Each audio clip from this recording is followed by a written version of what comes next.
S'exprimant lors d'une allocution prononcée le samedi 29 novembre 2025, le président de la République d'Angola, João Lourenço, qui exerce également les fonctions de président de l'Union africaine, a lancé un appel vibrant à l'ensemble des États membres du continent. Son message principal a été un appel ferme et solennel en faveur d'un renouvellement significatif et sans équivoque de l'engagement de ces nations pour la pleine et effective mise en œuvre de la Charte africaine des droits et du bien-être de l'enfant. Cidadãos da África, é com elevada honra e sentido de responsabilidade que, na qualidade de président de l'Union africaine, Mesdames et messieurs les citoyens de l'Afrique, c'est avec grand honneur et sens de responsabilité qu'en tant que président de l'Union africaine, je m'adresse à vous pour le 35e anniversaire de la Charte africaine sur les droits et le bien-être des enfants. Cet instrument est l'un des plus nobles de l'architecture des droits humains de notre continent.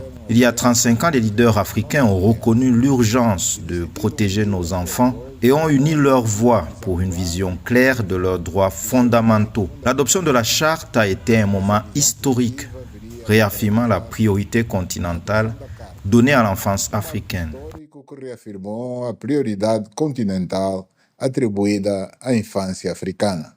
L'Afrique demeure encore aujourd'hui un foyer de conflits latents. Libye, Soudan du Sud, Somalie, Mozambique, Est de la RDC, frontière Cameroun, Nigeria, Tchad, RCA et nord du Mali, impactant gravement les droits de l'enfant. Plus de 16 millions d'enfants africains sont déplacés à cause des conflits, représentant environ la moitié des 32,5 millions de personnes déplacées sur le continent, selon l'ONU et d'autres organisations. Malgré des progrès, l'accès à l'éducation, la lutte contre la malnutrition, la protection en zone de conflit et l'éradication du travail des enfants restent des défis majeurs.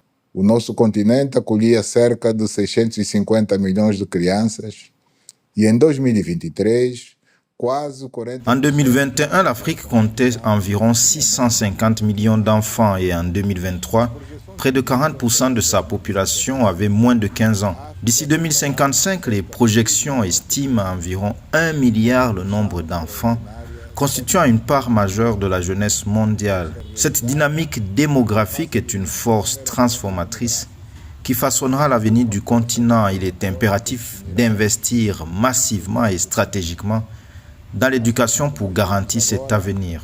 Determinará o futuro que as nossas crianças herdarão e, acima de tudo, o futuro. Le président Lourenço a souligné l'importance cruciale de cet instrument juridique continental, non seulement comme un engagement politique, mais comme un impératif moral et social pour assurer un avenir digne et protégé de la jeunesse africaine. Il a insisté sur la nécessité pour chaque État membre de traduire les principes de la charte en actions concrètes et mesurables, en renforçant les cadres législatifs nationaux et en allouant des ressources suffisantes pour l'éducation, la santé et la protection contre la violence, ainsi que la participation des enfants aux décisions qui les concernent. Le président en exercice de l'Union africaine, João Lourenço, place ainsi la protection des droits de l'enfant au cœur de ses priorités.